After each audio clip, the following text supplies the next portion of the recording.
Damai sejahtera bagi saudara dimanapun saudara berada. Saudara-saudara, pada masa kini kita hidup di dalam zaman yang begitu modern.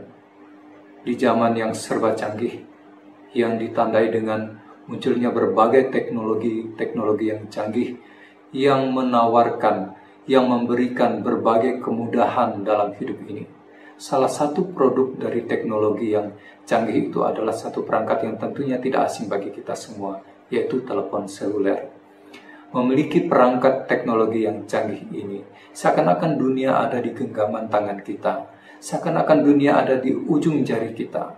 Begitu canggih, begitu menggoda, sehingga tidak heran begitu banyak kalangan yang meminati perangkat ini.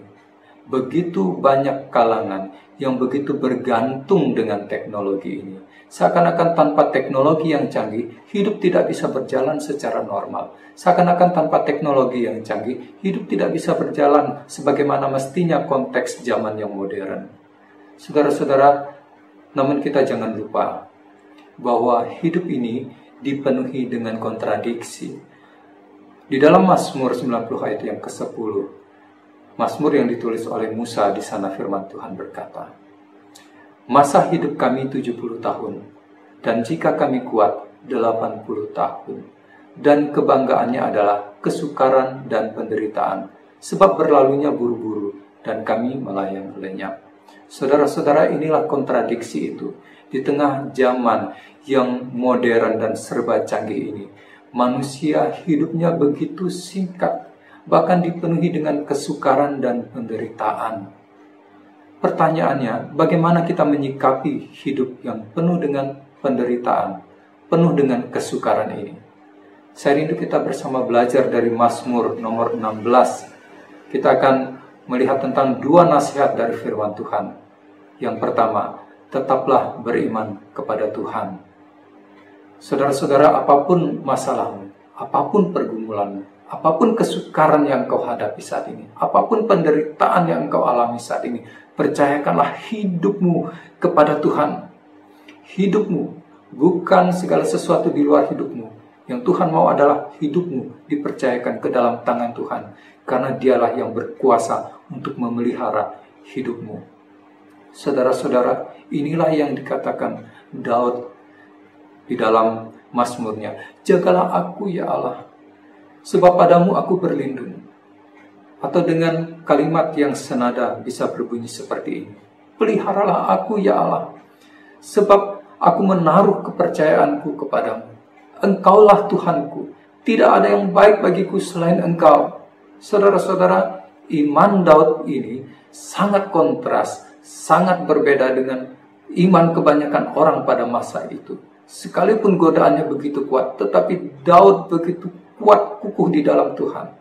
Dia tidak seperti orang-orang yang lain yang menaruh harapan mereka, pemeliharaan akan hidup mereka, akan masa depan mereka kepada Allah lain, Allah asing, yang sebenarnya adalah Allah yang kosong, Allah yang hampa, yang tidak bisa berbuat apa-apa untuk dirinya sendiri, bahkan untuk orang-orang yang bergantung kepadanya.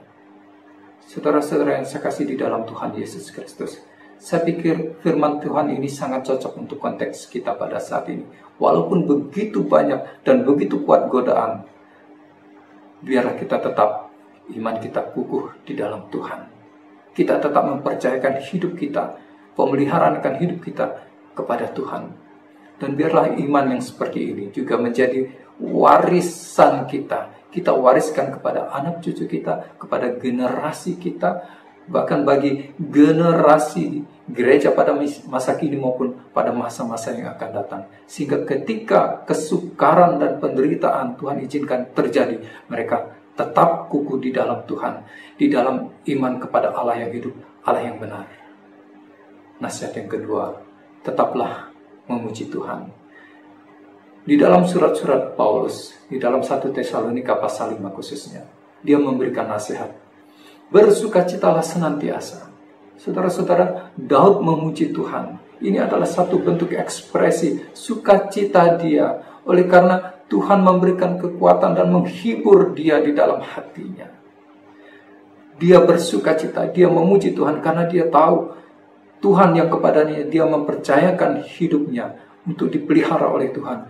Tuhan itu juga yang berdiri di sebelah kanannya. Ini adalah sebuah gambaran tentang kehadiran penyertaan Tuhan.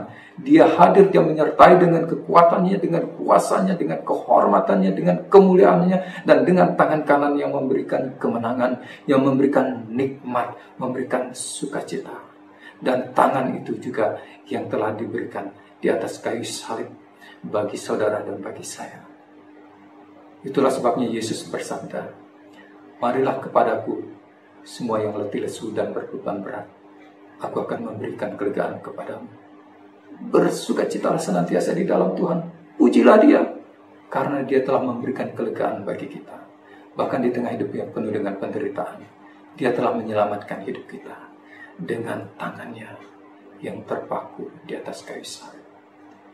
Tetaplah beriman kepada Tuhan. Pujilah namanya. Tuhan Yesus memberkati.